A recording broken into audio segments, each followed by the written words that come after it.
His name was Daniel. A man the world might forget, but whose honesty made him unforgettable. Every morning, he wore the same ironed shirt, tied his old shoes, and rode his battered scooter toward something greater than money. A classroom full of growing minds. Daniel wasn't just a teacher. He was a believer. In books. In kindness. In the unseen rewards of doing what's right. His life was simple, almost invisible. But his purpose was clear. To shape children into good human beings. At home, Grace waited. His partner in every silent struggle. She didn't need luxury. She just needed love, and Daniel gave it quietly. Their daughter, Emily, was the light in that dim house. 6 years old, loud with dreams. She believed her father could fix anything. She wanted to become a writer. To tell stories that changed people. Daniel listened with a soft smile, knowing he was writing one of his own every single day. His classroom wasn't perfect. The walls were stained with time. But the air was filled with hope. He taught grammar, yes. But also courage. He read poems. But also taught children how to feel them. Then one evening, life gave him a test. Standing at a crowded bus stop, he saw a man drop something. An envelope. He picked it up. Thick, worn, and sealed. Inside was money. A lot of it. There was no name. No note. Just a silent invitation. To fix everything he couldn't afford. That night, the envelope sat between them at the dinner table. No one touched it. But everyone felt its weight. Grace asked gently, "Where did it come from?" Daniel looked at her tired face. Then whispered, "It's not ours." She didn't press him. Some love is built on deep trust. Spoken in glances, not words. Later, he stood by Emily's door. She was asleep, hugging a book she couldn't fully read. But she believed in dreams. Because he never taught her how to give up. The money could buy shoes.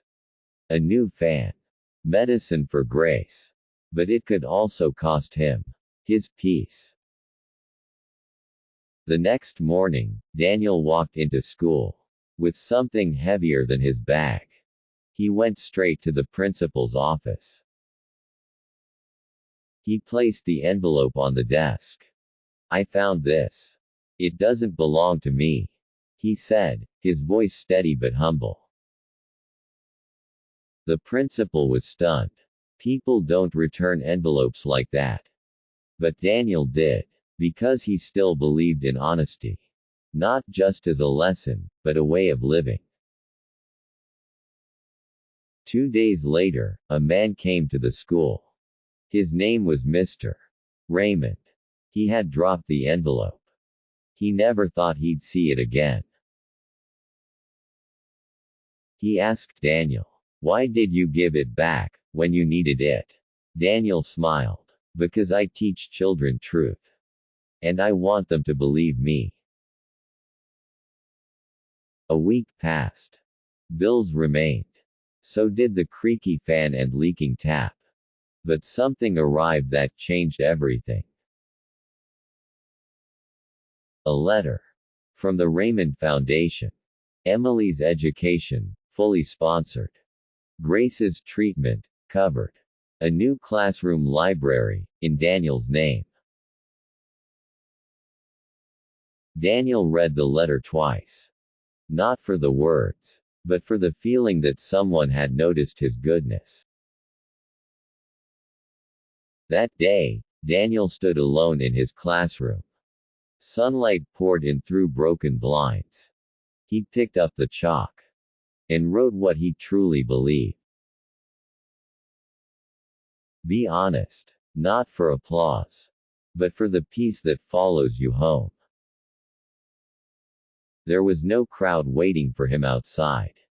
No award. No headline. But Daniel walked out smiling. Because he knew he had chosen the harder path. And remained whole. Some people leave behind buildings. Some leave behind applause. But Daniel.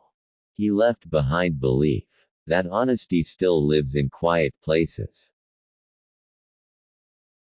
He didn't raise his voice. He raised a generation. And in that quiet legacy, he became the kind of man the world quietly remembers. If this story moved something in you, hold on to it. Because the smallest honest act can echo farther than you'll ever know. And maybe that's how real change begins. Like, comment, subscribe for more stories that speak to the heart.